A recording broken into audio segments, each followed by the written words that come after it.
तो स्टूडेंट्स अब हमारे स्वयं प्रयास कीजिए, यानी जो हमें क्वेश्चंस दिए हुए हैं।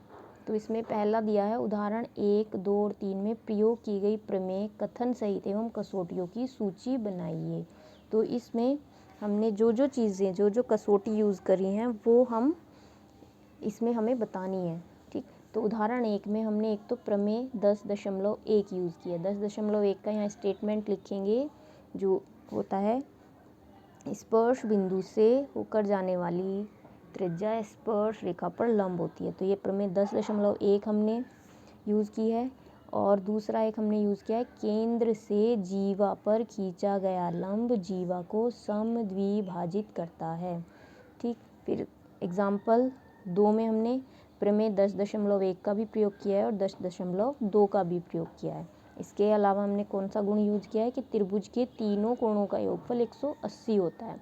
ठीक, और समद्विबाहु त्रिभुज की बराबर भुजाओं के सम्मुख कोण बराबर होते हैं। तो ये हमने एग्जाम्पल नंबर 2 में यूज़ किए हैं। उदाहरण 3 में हमने समरूपता की ए कसौटी कोण कसौटी का प्रयोग किया है। ठीक है, इसके बाद है हमारा एग्जाम्पल नंबर 2, क्वेश्चन नंबर 2। एक बिंदु Q से किसी बिंदु की स्पर्श रेखा की लंबाई 24 सेंटीमीटर है और Q की केंद्र से दूरी 25 सेंटीमीटर है। इस वृत्त की त्रिज्या ज्ञात कीजिए।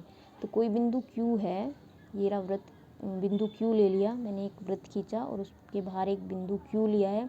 Q से ये स्पर्श रेखा खींची तो QP की जो दूरी है, जो लंबाई है वो 24 सेंटीमीटर है और Q की केंद्र से दूरी वो 25 सेंटीमीटर है। तो इस वृत्त की मुझे त्रिज्या बतानी है। इस तरह के क्वेश्चन बहुत ज़्यादा आते हैं 1 नंबर में। तो अगर आपको ये क्वेश्चंस करने आ गए, कभी कोई सी भुजा दे देगा इनमें से तीनों में से और कभी कोई सी, और आपको जो पूछा है वो बताना होगा। तो इसमें हम यूज़ करते हैं प्रमेय 10.1 का। हमें पता है कि स्पर्श बिंदु से होकर जाने वाली जो त्रिज्या होती है वो स्पर्श रेखा पर लंबवत होती है, यानी ये एंगल हमारा होता है 90 डिग्री का।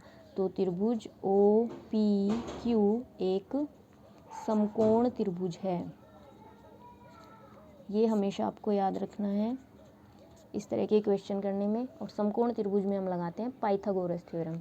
अब इसमें ये तो दी है 24 और Q की केंद्र से जो दूरी दी है वो 25 सेंटीमीटर दी है। अब ये त्रिज्या ज्ञात करनी है। तो 90 के सामने ये हो गया कर्ण, तो OQ का स्क्वायर बराबर OP का स्क्वायर प्लस PQ का स्क्वायर।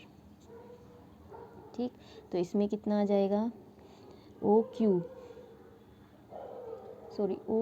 का स्क्वायर, हाँ OQ का स्क्वायर बराबर OP का स्क्वायर प्लस PQ का स्क्वायर। मुझे ज्ञात करना है इसमें OP। तो जो अज्ञात राशि हमें निकालनी है उस साइड को हम रखते हैं अपने उल्टे हाथ की तरफ। तो मैं इसको ये लिख दूंगी OP square plus PQ square बराबर OQ स्क्वायर। तो यहाँ से OP मुझे ज्ञात करना है, PQ मुझे पता है कितना है, PQ है हमारा 24 और OQ है 25।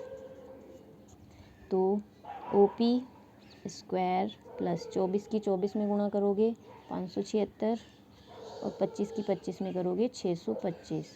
अब 576 को दूसरी तरफ लेके जाओगे 625 माइनस 576, तो ये आ जाएगा 49। अब OP स्क्वायर बराबर आया है 49, तो OP आ जाएगा वर्गमूल 49 और 49 का 49 का वर्गमूल होता है 7। तो जो OP आई वो आ गया 7 सेंटीमीटर। OP यानी त्रिज्या है 7 सेंटीमीटर, तो इसमें A ऑप्शन होगा। ये इस तरह के क्वेश्चन आपके बोर्ड में बहुत ज़्यादा पूछे जाते हैं 1 नंबर में।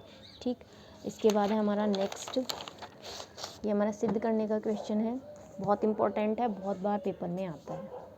ठीक, सिद्ध कीजिए किसी वृत्त के व्यास के अंतः बिंदुओं पर खींची गई स्पर्श रेखाएं परस्पर समांतर होती हैं। तो कक्षा 9 में हमने समांतर रेखाएं सिद्ध की थी। समांतर रेखाएं सिद्ध करने के लिए अगर हम एकांतर अंतः कोणों को आपस